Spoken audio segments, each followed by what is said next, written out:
Hey guys, I stumbled upon this today and I figured since it's out there and it connects to me or I'm connected to it, I would share it.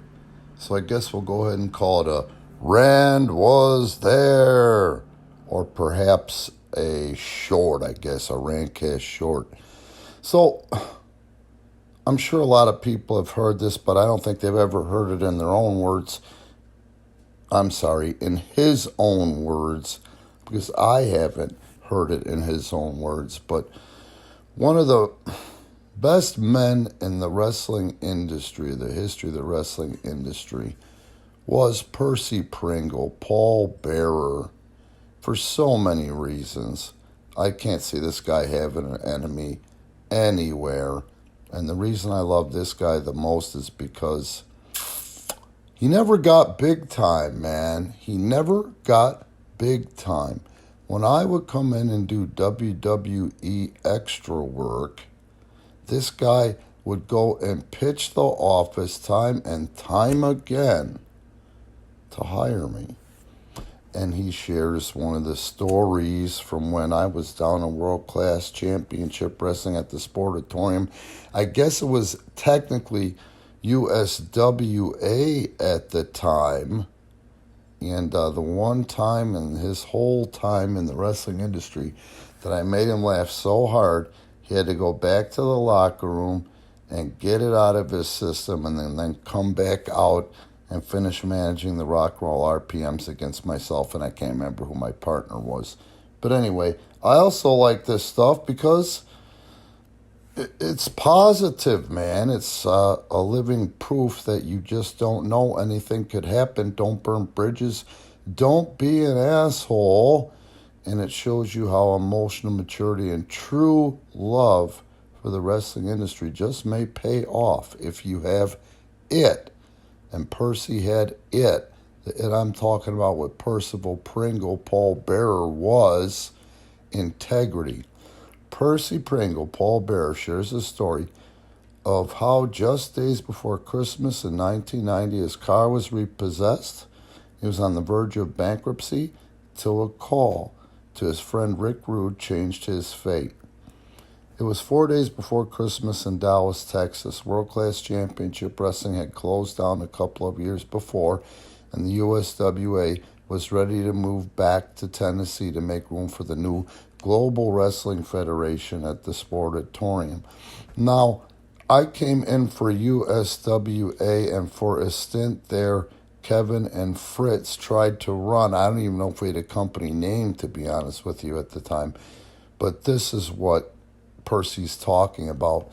And at the time, it was just horrible.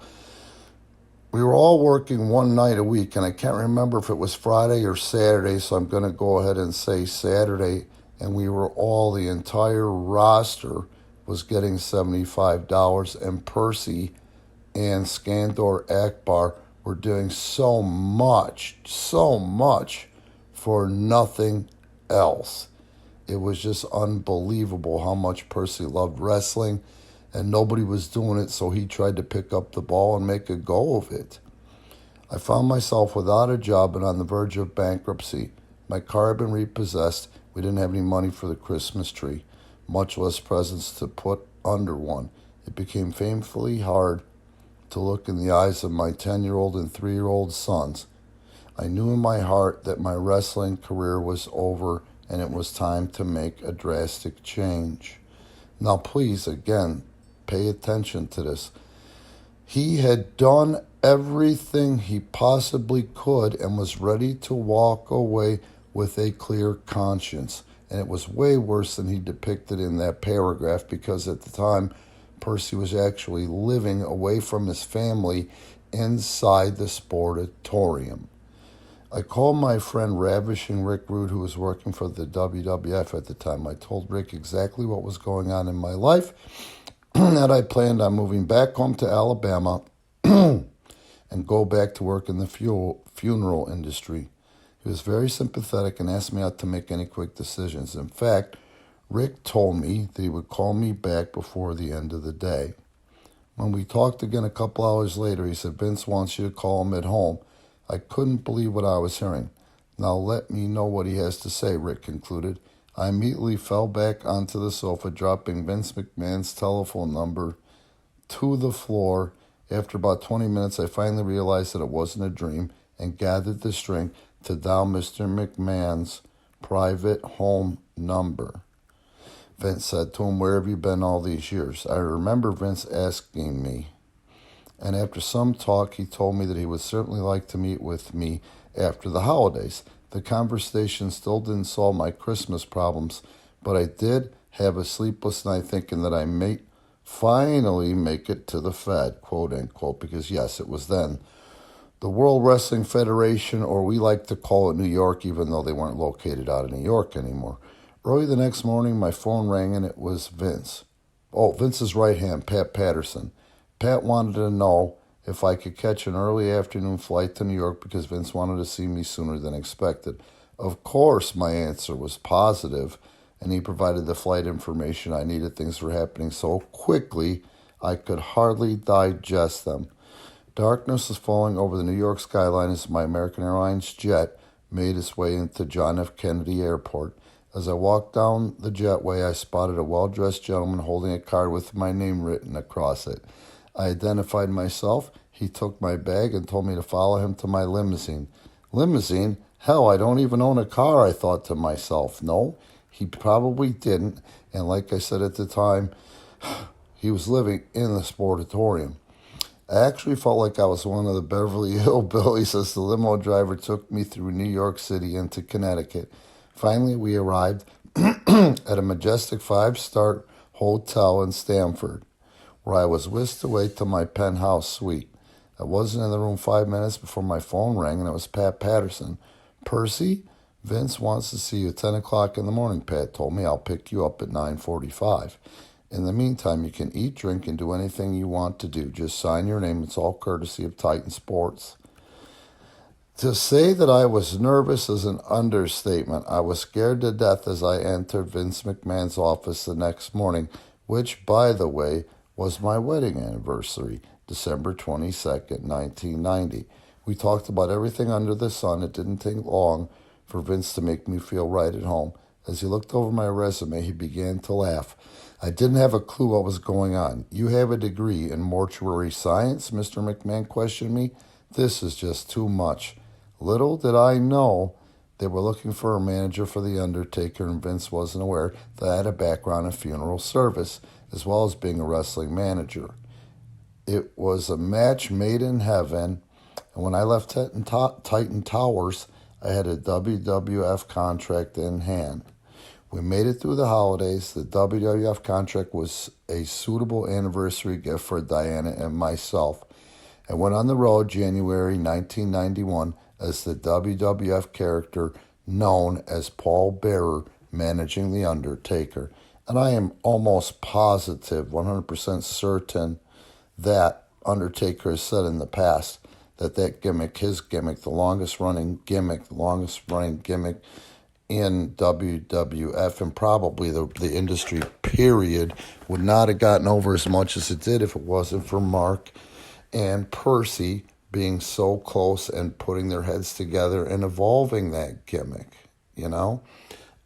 Again, Percy was just a great guy, and he is the type of guy that somebody like Rick Rude would do something like that for, because I would imagine when Rick was down there in Dallas, Percy did a lot to help him too. Percy was a wealth of knowledge, man, and he would always go out of his way. Even when I was down there, like I said, I came from Chicago to go down there to be a part of something. We were supposed to be running a couple, 3 nights a week under USWA, and Jerry Jarrett booked me. The top baby faces were supposed to be Jeff Jarrett as singles and myself and superstar Bill Dundee as the top baby face tag team. And at the time, Jerry's plan was to end up being on, I believe it was the USA Network. So, when Kevin and Fritz pulled what they pulled, both sides did not pay attention to the actual details of their agreement, which was a partnership between Kevin and Kerry and also Jerry. But at the end of the day, They both lost the ESPN television and the local television. And by the time the smoke had cleared, there was nothing to go back to, you know.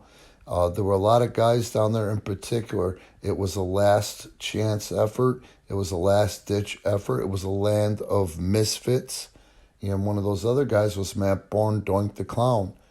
And when that comes up, I'll talk about that. But I can remember, just the last thing I want to say, there was a young guy that WWE had been booking on house shows, and that's the way they used to do things. They would book a certain guy on a TV. If they saw something in him, they would go ahead and book him on a per-night deal and put him on the house shows if he showed something, anything that was a redeeming quality to them and worth their time and investment. I was asked by Tony Gurria to work with a guy. He didn't know if his name was Edge or The Edge in a dark match. And he told me that all the guys that they were putting him with, the matches were the shits, because the guy was so green and so naive that he would go out there and they would try to get over on him, and he was too green to stop it. And would I put a match together and get him over? And I said, well, son of a bitch, yeah. Well, this is a great opportunity. So we put something together. It was a real good match. And all I know is when I was done with that one, Percy Pringle and One Mankind took me into the back and just kept putting me over and said, that's the best look they've had at this kid, and we bet that they're going to sign him to a contract. The rest is history. But again, man, I'm putting this out there because I figure it's of interest, and I figure that it's of even more interest when you hear it from somebody who was connected to Percy. Thanks, guys.